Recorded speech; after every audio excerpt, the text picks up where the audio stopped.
আসসালামু আলাইকুম barrister mister M K Hossain. ওয়ালাইকুম আসসালাম। স্কিল ওয়ার্কাররা যখন আইলার অ্যাপ্লিকেশন করবে তাদের জন্য কি কি রিকোয়ারমেন্ট প্রযোজ্য হবে? এটা কিন্তু একটি ভেরি ইম্পর্ট্যান্ট কোশ্চেন।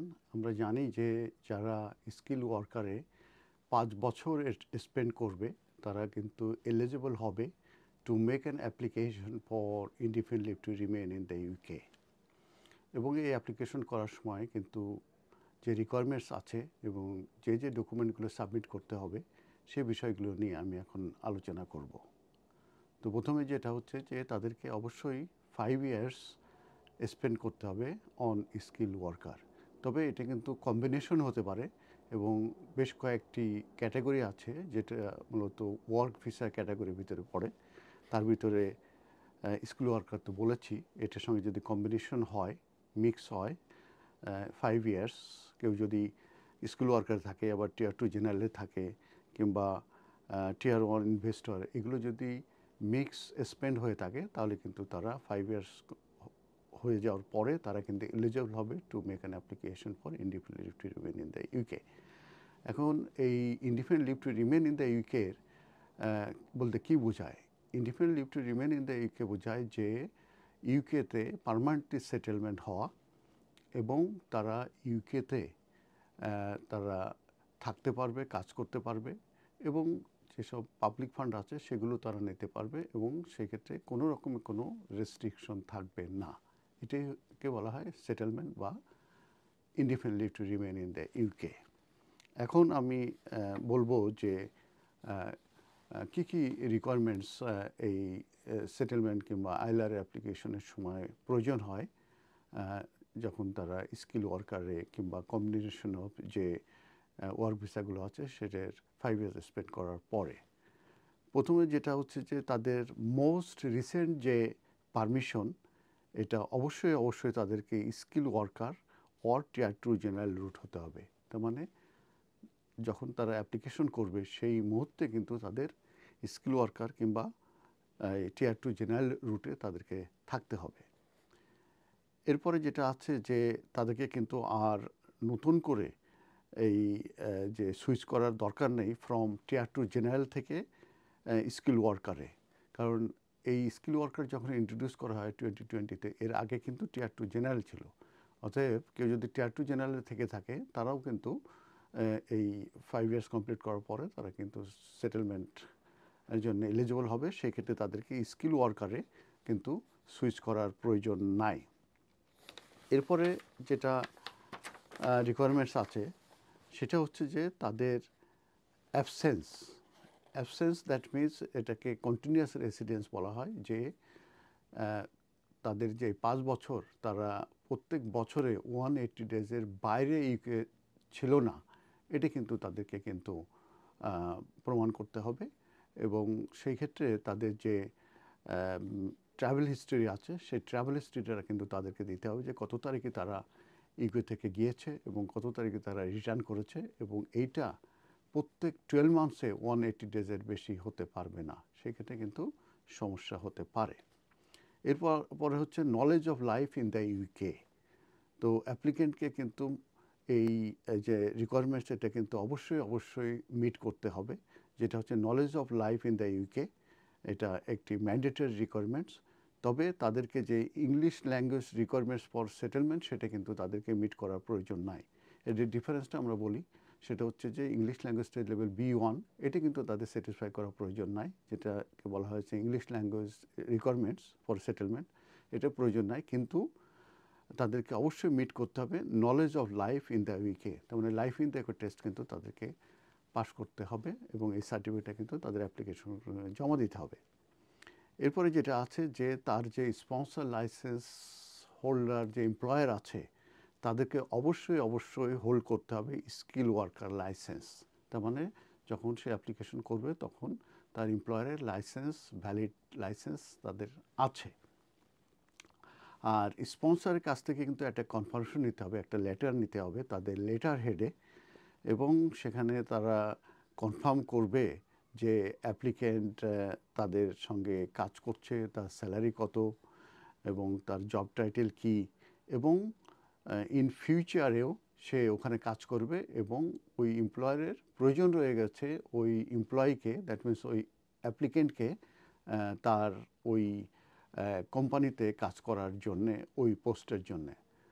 এটা কিন্তু একটা ম্যান্ডেটরি ডকুমেন্ট এবং এটা কিন্তু ভেরি ভেরি ইম্পর্ট্যান্ট। এবং আমি আবার বলছি, এটা লেটার হেডে হতে হবে এবং এমপ্লয়ার সিগনেচার থাকতে হবে এবং সেখানে সব ইনফরমেশনগুলো থাকবে এবং কনফার্ম করবে যে এ অ্যাপ্লিকেন্ট কাজ করে এবং তাকে ভবিষ্যতে সে কাজে রাখবে এবং তার প্রয়োজন রয়ে গেছে, সেক্ষেত্রে স্যালারি কত এবং জব টাইটেল কত, এই ইনফরমেশনগুলো ওই লেটারে দিতে হবে।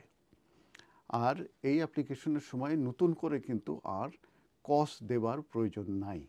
অতএব সে যে ভিসায় আছে, স্কিল ওয়ার্কার কিংবা টিয়ার 2, সেটা থাকলেই হবে। নতুন করে আর কিন্তু তাদের ফেভারে কস্ট ইস্যু করার প্রয়োজন নাই। এবার আমি একটা ইম্পর্টেন্ট জিনিস বলবো, সেটা হচ্ছে যে স্যালারি কিন্তু একটা সার্টেন স্যালারি থাকতে হবে এবং সেই সার্টেন স্যালারিটা কী সেটা আমি বলবো। যখন কেউ, যারা 11 এপ্রিলের আগে এসেছে, তাদের জন্য কিন্তু যখন সেটেলমেন্ট অ্যাপ্লিকেশনে যাবে এবং তারা যদি 2028-এর ভিতরে তারা অ্যাপ্লিকেশন করে সেটেলমেন্টের, সেক্ষেত্রে কিন্তু তাদের 29,000 মিনিমাম তাদের ইনকাম দেখাতে হবে। আমি আবারও বলি, যারা 11 এপ্রিল 2024-এর আগে এসেছে এই স্কিল ওয়ার্কারে এবং তারা যখন 2028-এর আগে যখন এই সেটেলমেন্ট কিংবা আইলার জন্য অ্যাপ্লিকেশন করবে, তাদের বেতন যেটাই হোক না কেন, ওই মুহূর্তে তাদের আইলার করার মুহূর্তে তাদের বেতন হতে হবে 29,000 মিনিমাম। আর যারা 11 এপ্রিল 2024-এর পরে এসেছে, তাদের কিন্তু স্যালারি হতে হবে 38,700। আবার এখানে আরেকটা বলি, সেটা হচ্ছে যে যারা 11 এপ্রিল 2024-এর আগে এসেছে এবং তারা যদি 2028-এর আগে যদি এই সেটেলমেন্টের জন্য অ্যাপ্লিকেশন না করে, কারণ তারা যদি 2028-এর আগে অ্যাপ্লিকেশন করে 29,000 মিনিমাম ইনকাম তাদের দেখাতে হবে। আর যদি 2028-এর পরে যদি তারা সেটেলমেন্টের জন্য অ্যাপ্লিকেশন করতে যায়, সেক্ষেত্রে কিন্তু তাদের ইনকাম হয়ে যাবে 38,700। আর আরেকটা জিনিস আমি বলি যে পে স্লিপ কিংবা ব্যাংক স্টেটমেন্টের ব্যাপারে কিন্তু আমি যে গাইডেন্স আছে, সেটা হচ্ছে 9 এপ্রিল 2025-এর যে গাইডেন্স এই স্কিল ওয়ার্কারের উপরে, কেস ওয়ার্কারদের, সেখানে কিন্তু আমি পে স্লিপ কিংবা ব্যাংক স্টেটমেন্ট জমা দিতে হবে এই ধরনের কোনো লিস্ট কিন্তু আমি দেখি নাই। অতএব এখানে আমি বলছি না যে এই ডকুমেন্টগুলো জমা দিতে হবেই। তবে একটা জিনিস আমি বলি, যখন এই সেটেলমেন্টের অ্যাপ্লিকেশন করা হবে, আইলার অ্যাপ্লিকেশন করা হবে, তখন কিন্তু একটা কনসেন্ট দেওয়া হবে যে তারা ইচ্ছে করলে তারা ব্যাংকের সঙ্গে যোগাযোগ করতে পারবে কিংবা অন্যান্য যে HMRCর সঙ্গে যোগাযোগ করা সব বিভিন্ন থার্ড পার্টির সঙ্গে কিন্তু তারা যোগাযোগ করতে পারবে।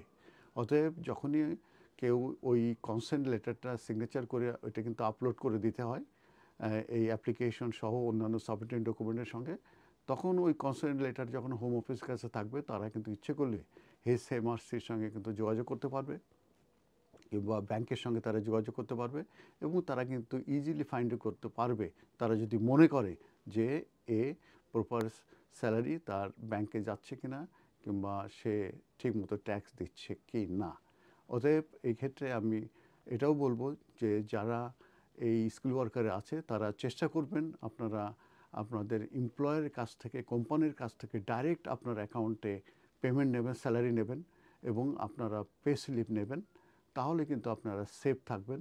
যদি যখন আপনার সেটেলমেন্ট কিংবা আইলারের জন্য অ্যাপ্লিকেশন করবেন, তখন কোনো কারণে যদি তাদের সন্দেহ হয় কিংবা তারা যদি র্যান্ডাম যে ভেরিফিকেশন করা কিংবা এই ডকুমেন্টগুলো যদি তারা চায় যে সে ঠিকমতো ট্যাক্স পে করেছে কিনা, তার মানি কোম্পানি থেকে অ্যাকাউন্টে গিয়েছে কিনা, তখন কিন্তু তারা P60, পে স্লিপ কিংবা ব্যাংক স্টেটমেন্ট কিন্তু যারা চাইতে পারে এবং আপনারা যেহেতু কনসেন্ট লেটার দিয়ে দেবেন, তারা কিন্তু ইজিলি নিজেরাই কিন্তু অ্যাক্সেস করতে পারবে। অতএব আমি সবাইকে বলবো যে আপনারা চেষ্টা করবেন আপনার কস্টে যে স্যালারিটা আছে এবং 1 এপ্রিল থেকে যে চেঞ্জটা আসছে সেটাকে আপনারা মেনটেন করবেন এবং সেই স্যালারিটা যেন কোম্পানি থেকে আপনাদের অ্যাকাউন্টে যায় এবং আপনাদের ব্যাংক স্টেটমেন্ট রাখবেন এবং পে স্লিপ রাখবেন এবং আমি অন্যান্য যে ডকুমেন্টগুলো বলেছি সেগুলো তো ম্যান্ডেটরি আছে, অ্যাপ্লিকেশনে দিতে হবে। আর এই ডকুমেন্টগুলো আপনারা হাতে রাখবেন। যদি হোম অফিস থেকে এই পে স্লিপ কিংবা ব্যাংক স্টেটমেন্ট কিংবা P60 চায় তখনও আপনারা কিন্তু তাদেরকে দিতে পারবেন এবং কোনো সমস্যা হবে না। এবং যদি তারা না চায়, তারা ইচ্ছে করলে কিন্তু ক্রস চেক করে তারা কিন্তু ব্যাংকের সঙ্গে কিংবা HMR সঙ্গে কিন্তু তারা এটা ভেরিফাই করে কিন্তু ফাইন্ড আউট করতে পারবে। অতএব আপনারা যখনই সেটেলমেন্ট কিংবা আইলার অ্যাপ্লিকেশন করবেন, আপনারা যে কোনো এক্সপার্ট লয়ারের কাছে যে আপনারা জেনে বুঝে কিন্তু আপনারা অ্যাপ্লিকেশন করবেন। এবং আমরা এমপি হাসান সলিসিটার থেকে কিন্তু এই সার্ভিসগুলো দিয়ে থাকি। আপনারা যদি চান আমাদের সঙ্গে যোগাযোগ করতে পারেন এবং আমরা এই ব্যাপারে আপনাদেরকে হেল্প করব। ধন্যবাদ।